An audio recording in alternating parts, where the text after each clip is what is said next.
بسم اللہ الرحمن الرحیم۔ السلام علیکم ورحمۃ اللہ وبرکاتہ۔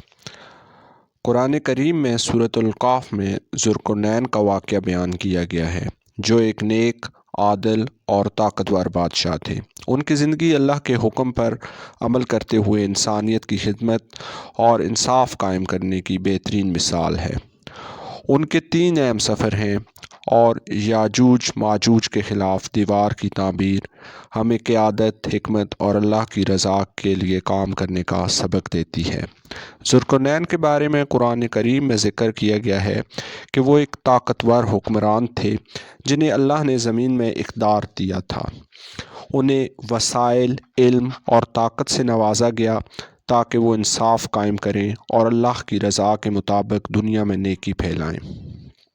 اللہ تعالیٰ نے فرمایا، ہم نے اسے زمین میں اقتدار دیا اور اسے ہر چیز کا رستہ دکھایا۔ ذوالقرنین کے 3 اہم سفر ہیں۔ پہلا سفر ان کا مغرب کی طرف ہے۔ ذوالقرنین سب سے پہلے مغرب کی طرف سفر کیا، جہاں وہ سورج کے غروب ہونے کی جگہ پہنچے۔ وہاں انہوں نے ایک قوم کو پایا۔ یہ لوگ سادہ زندگی گزار رہے تھے۔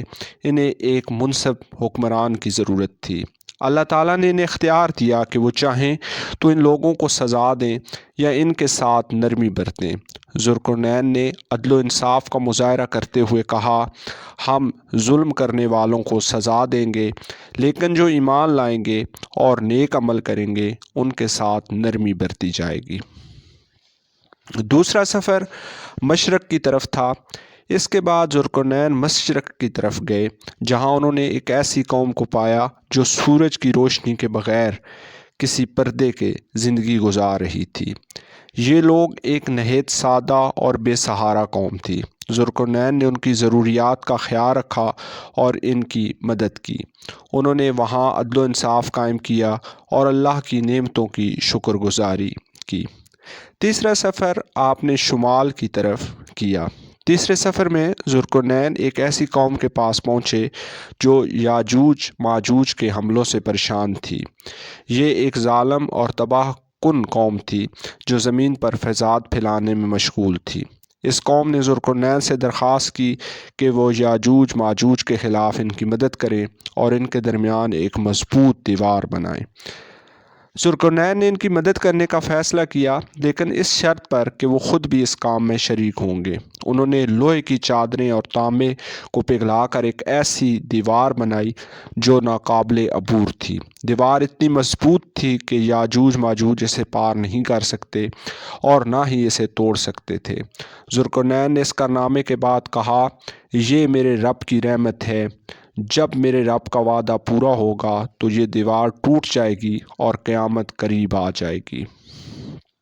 ذوالقرنین کی زندگی سے ہمیں قیادت کے کچھ اصول ملتے ہیں۔ پہلا اصول ہے عدل و انصاف۔ انہوں نے ہر قوم کے ساتھ انصاف کیا اور طاقت کا صحیح استعمال کیا۔ دوسرا اصول ہے اللہ کی رضا پر عمل۔ ذوالقرنین نے اپنے تمام کام اللہ کی رضا کے لیے کیے اور ہر کامیابی کو اللہ کی رحمت قرار دیا۔ تیسرا اصول مضبوط قیادت ہے۔ انہوں نے نہ صرف لوگوں کی مدد کی بلکہ انہیں اپنے کام میں شامل کر کے خود انحصاری کا درس دیا۔ یقین اور شکر گزاری۔ انہوں نے اپنی طاقت اور علم کو اللہ کے فضل سمجھا اور ہمیشہ شکر گزار رہے۔ یہ ویڈیو آپ کو کیسی لگی؟ اگر یہ ویڈیو آپ کو پسند آئی ہے تو چینل کو سبسکرائب کریں اور ویڈیو کو دوستوں کے ساتھ شیئر کریں۔